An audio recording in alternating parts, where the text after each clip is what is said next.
Paran kaka no penjo wach pesa seros pok oduok no wach. Donge jogo kudhi kodwa maber. So emotional and social effects were environmental attitude, gone through family, we are going to personality.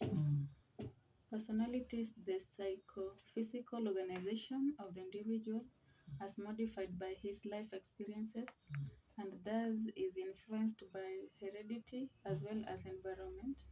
The effect which blindness may have on personality are reflected in two statements indicating the extreme positions which blind people themselves take on this question. Castforth 1933 believes that blindness changes and utterly reorganizes the entire mental life of the individual. The earlier this frustration occurs, the greater the reorganization that it demands. Other asserts that blindness is a mere inconvenience which does not have anything to do with the personality of an individual. It's a mere what? It's a mere inconvenience. Of course it is an inconvenience. Which does not have anything to do with the personality of an individual.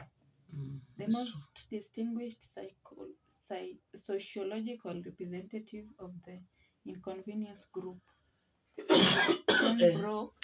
Ten Broek, wrote, in simple terms, the thesis is that the blind as a group are mentally competent, psychologically stable, and we are mentally competent, you're right. And socially adaptable. Yes. And that their needs are therefore those of ordinary people, of normal men and women caught at a physical and social disadvantage. In fact, the proponent of both points of view are not so far apart as it may appear. If the reorganization which Castforth postulates in successful blind individuals make the joyous discovery that the condition of blindness is the least important thing about themselves and that it is of no importance at all to others. That's Castforth 1950.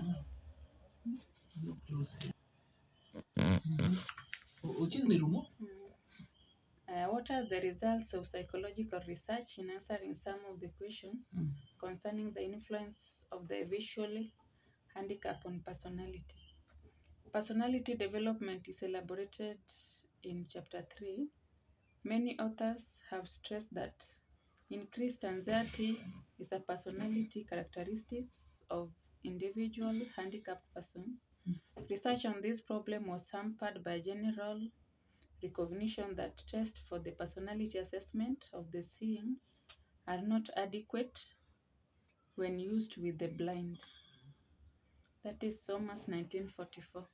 An anxiety scale for the blind, Hardy 1968, was given only to residential school students and its results are therefore not applicable to blind children in general.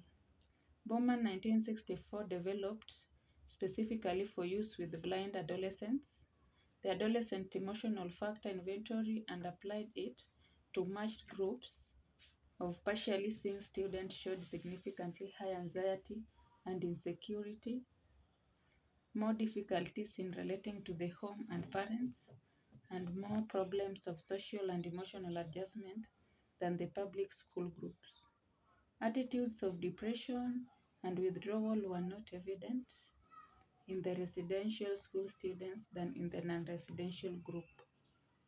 Bauman questions whether the differences between residential and public school students are due to the direct effect of the residential school environment, the separation from the family, or socioeconomic differences between children who go to residential schools and those who go to public schools. She stressed the need for further research. So we have the summary. I go through the summary.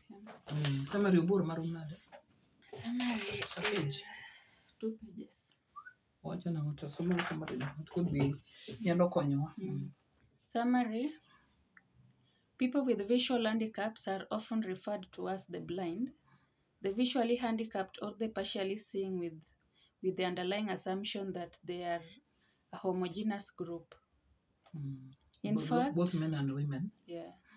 In fact, they are no more homogeneous than any equal group of seeing individuals should be, but even show some additional individual characteristics that are caused by their visual impairment. The following 5 of these variables have been discussed: cause of the visual impairment, degree of the visual impairment, onset of the visual impairment, eye condition and required eye care, and home environment.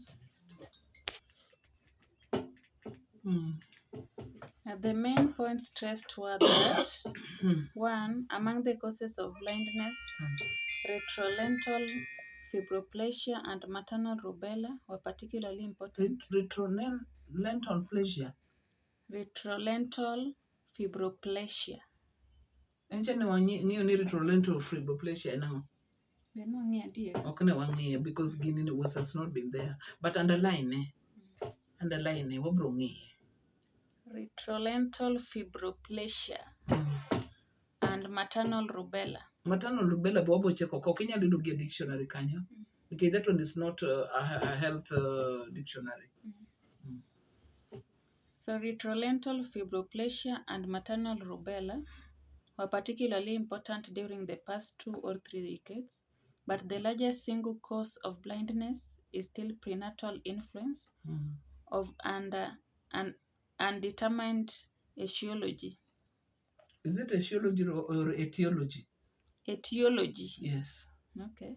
An etiology. The measurable degree of visual acuity has become less important, whereas functional visual efficiency has assumed increased relevance because unlimited use of the eyes and normal environmental conditions has become ophthalmologically approved.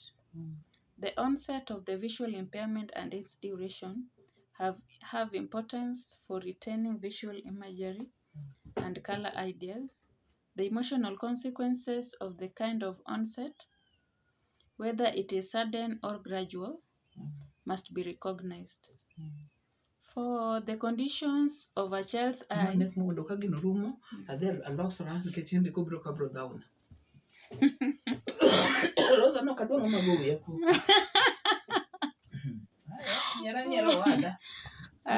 nyero to mari biro mari biro donge ngane cha nyathi cha dongo kacha you will see lenga to mari biro bedo worse than now. The condition of a child's eye as well as the care they require affect him not only physically but also emotionally. Glasses as well as artificial eyes may cause discomfort and need special care. 5. The visual handicapped child, particularly the blind child, depends to a far greater extent than seeing children on the opportunities for experiences and learning which the home environment must provide during his preschool years. Of course. Visual impairment, particularly total blindness, that is congenital, has unique effect only in the area of cognitive functions. Blind children are limited in the range and variety of their Blind children are limited. Blind children are limited in the range and variety of their experiences, since they must apply touch for the purpose of cognition, and this cannot be done with all objects, nor in all situations. True. Though touch has some unique advantages, vision functions as a unifying and structuring sense, and in this it cannot be replaced by any or all of the remaining senses. Blindness also interferes seriously from early childhood on with the ability to get about. Even the most efficient use of the cane, the dog guide, and human guidance cannot eliminate difficulties and deceleration. Physical locomotion and mental orientation are discussed as the two essential and interacting components of mobility.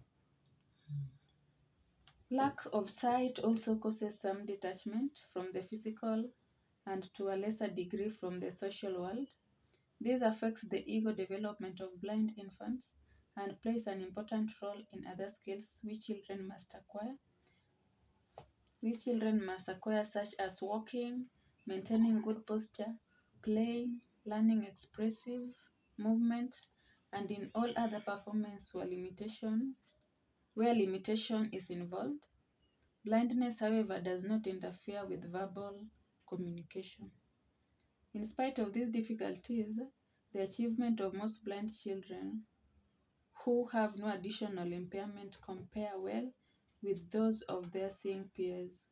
The effect of blindness on cognitive functions demand the application of certain principles of special methods in the education of visually handicapped children. They need concrete experiences in order to make up for the wealth of knowledge which vision allows seeing children to gain in a casual way.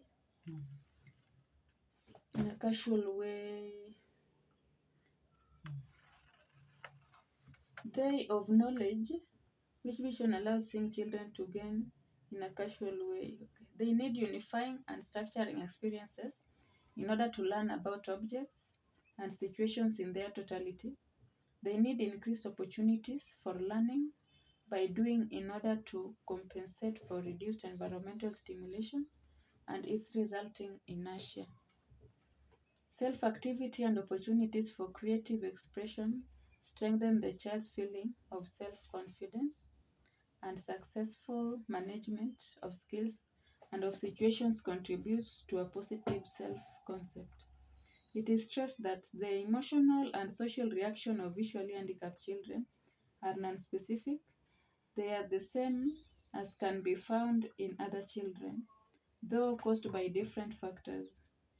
Environmental attitudes, which are important in determining the child's reaction to his visual handicap, are stereotypical and determined by the fact that blindness evokes such feelings as guilt, pity, and over solicitation. Early childhood experiences are considered determinant for these attitudes. Attitudes of the family, particularly the mother, are of utmost importance in their influence of the growing child. Various reaction patterns of parents are reported, and it is stressed that teachers have an obligation to assist the parents. There is no doubt that siblings are affected by the presence of a visually handicapped child in the family, though practically no research on this problem is available. The attitudes of teachers and school peers have been the topic of some investigations. Blind children were found to rank in the middle of the acceptance continuum. Attitude changes for the better come with closer acquaintance with blind children. Yeah. Good. Acquaintance to the blind children. Ay, that book no very prosoma na goros. It's very nice. That is all, guys. Let's meet next time. This is her office. As I told you earlier, she's a visually impaired lecturer. So I usually come here to help her understand more about the content she teaches the students. So one day I'll bring her here and she'll tell us more about the visually impaired, how she have been with that. Yes? I'm going now.